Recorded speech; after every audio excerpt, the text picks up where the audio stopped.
What is going on, guys? It is Wrestlelamia here, back with another video. Join us now as we look at this week's edition of Dynamite, as well as the wildest news stories and rumors you need to know, including Cody Rhodes' response to CM Punk's comments on AEW, The Rock teases betrayal with Roman Reigns, The Rock is leaving after Wrestlemania, have Ronda Rousey's comments got him fired, and much more. Be sure to subscribe and hit that notification bell for daily wrestling videos, and follow us on Facebook for exclusive lists. Also check out our new videos on Wrestlelamia XL. As always, we won't recap the show, but just look at the good, the bad, and the downright ugly. As always, we start off with the good as number 1, exciting contract signing. Swerve Strickland vs Samoa Joe has been an intense program, so it was only right that their contract signing for Dynasty dialed things up. Joe maintained his cold-blooded nature, even dropping that savage Diddy line, promising Swerve he'll regret signing the contract, and Swerve egging on Joe. Their subsequent brawl was by the book until a beatdown and bloody Strickland told Joe that is all you've got, which led to Joe returning to the ring to show Swerve and the fans just how brutal a champion is to anyone who challenges him.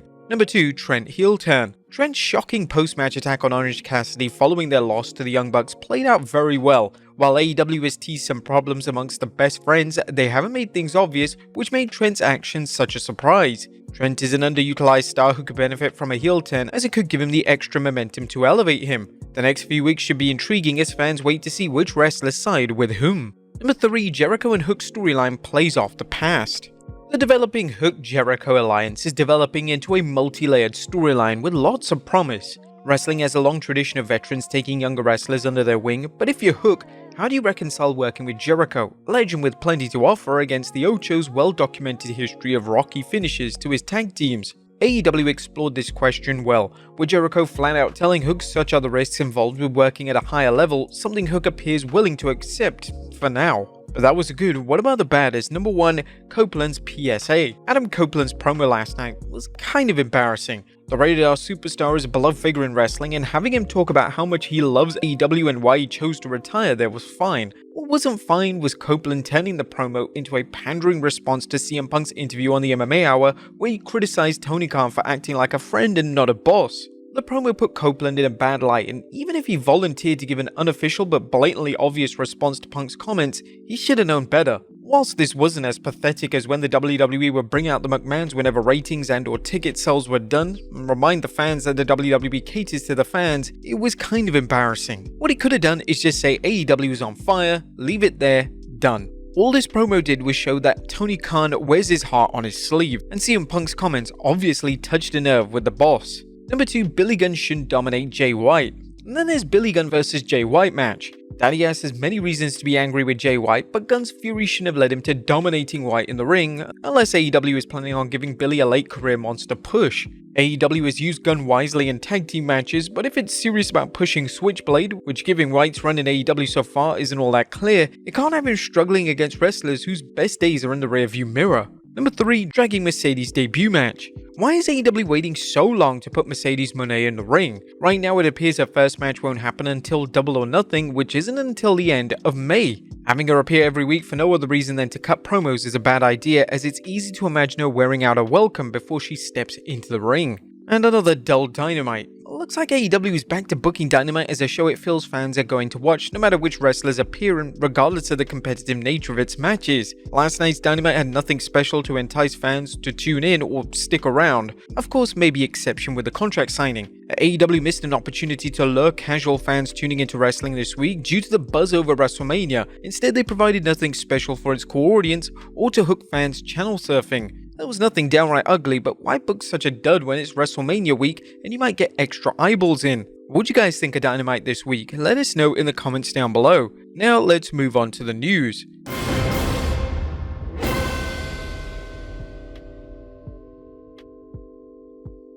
Now first we look at Cody Rhodes' response to CM Punk's comments on AEW and more. Atop of today's news are some comments from Cody Rhodes that are sure to have fans talking, as the American Nightmare responded to CM Punk's criticism of AEW and Tony Khan, whether he's going back to AEW, a special gift he gave to Seth Rollins, and who will be at Wrestlemania to cheer him on. Rhodes appeared on the MMA Hour, discussed many things, including CM Punk's comments from the same program earlier this week. Punk blasted Tony Khan for acting like a friend and not a boss, and for the way AEW operates. But Cody commented, "That's his assessment, it's not my assessment. It's always important for me to remind people that I'm so proud of what me, Matt, Nick, Kenny, Tony, Bernie, Brandy, Dana, and Chris, and I name all these people because I was in those meetings. As much as the internet will spin a narrative one way, if one of those people had not been at that startup level, the company would not have happened." Rhodes, who shocked many people when he left AEW to rejoin the WWE in 2022, was diplomatic in how he responded to Punk's criticism, noting, "It's not my assessment.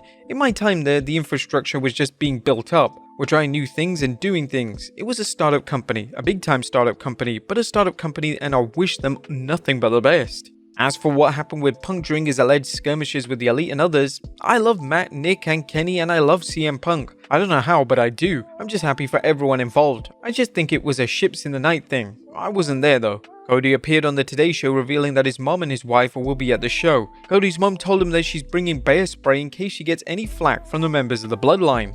As for Roman, Cody feels he's confident about his rematch because "I feel I'm more prepared for Roman than ever. I've had a year full time on the road, got my reps in, and Roman has been very, and this is not a knock on him, I don't begrudge it, he's been a part-time champion, so I think he's going to have part-time lungs, part-time wind." The interview is definitely worth checking out as Cody revealed he gave Seth a Rolex watch to celebrate their upcoming tag match. He also refers to this era of wrestling as the Renaissance era. But what do you guys think of Cody's take on things? Let us know in the comments down below. Next up, The Rock teases a betrayal on Roman Reigns. Now, is The Rock going to betray Roman Reigns? Well, fans have been asking this ever since The Rock returned, seemingly joining forces with the Bloodline, but also dropping hints he might have his own agenda. Now fans are pointing to an appearance by The Rock and Roman on The Tonight Show as evidence that the two are heading for a split. Reigns talked about how wrestling doesn't have a number one and number two guy, there's the number one guy and everyone else, stressing that there can only be one at the top. However, how should the fans take The Rock's comments that, and when there is only one, you have the tribal chief and you have the final boss,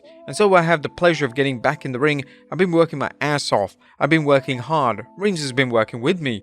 Should fans read too much into The Rock's comments, or is this another clue that he's going to betray Roman Reigns? Let us know in the comments down below. Next up, The Rock leaving after WrestleMania? When would The Rock work his next match? Unfortunately, as we're about to see, there are more questions than answers as far as when The Rock can return to the ring after WrestleMania 40. Fans have heard that the final boss is scheduled to filming Smash Machine after Mania, which will likely keep him off television until at least SummerSlam. However, there's another roadblock in the way to The Rock wrestling again. WWE President Nick Khan appeared on the Town podcast informing listeners The Rock begins on Smash Machine a week or two after WrestleMania, and then goes into Live Moana after that, which, knock on the wood, should be a big hit. Just when The Rock will be back is a mystery. On 15th March, Ringside News reported Rock is filming The Smash Machine, a movie where he plays former MMA star Mark Kerr, based on the documentary of the same name. Based on the filming schedule, he could not do any pay-per-view matches until SummerSlam, and even that would be difficult because he'd have to train for the match while on set. In addition, the report noted, while the belief in the company is that this is not his last match, there's no date for another match and it depends on his movie schedule, although with the nature of his WWE contract, he also could move dates around for a WWE pay-per-view show. When do you guys think The Rock will come back to wrestle again? Let us know in the comments down below. Next up, Ronda Rousey's comments could have got him fired. Last but not least, are Drew Gulak's days in WWE numbered? Well, Brian Alvarez discussed Ronda Rousey's accusations on News Nation that Drew grabbed a drawstring to her stretch pants. Brian discussed on the Wrestling Observer Radio how many in the WWE felt Drew would be released. It was Tuesday when this story came out, and there were people that thought, man, Gulak's probably going to be gone tomorrow, and he's not gone today. For those wondering, Gulak did respond to Rousey's allegations, tweeting, "Backstage at a WWE event in 2022, I saw Ronda talking with a group in the hallway. I stopped to say hi and shake all their hands, and in an attempt to shake her hand, I accidentally touched her drawstring. Complete accident and one that I had apologized to her for the mishap." What do you think is going to happen to Drew Gulak? And what do you guys think of his response? Let us know in the comments down below, and I'll see you next time with some more wrestling content.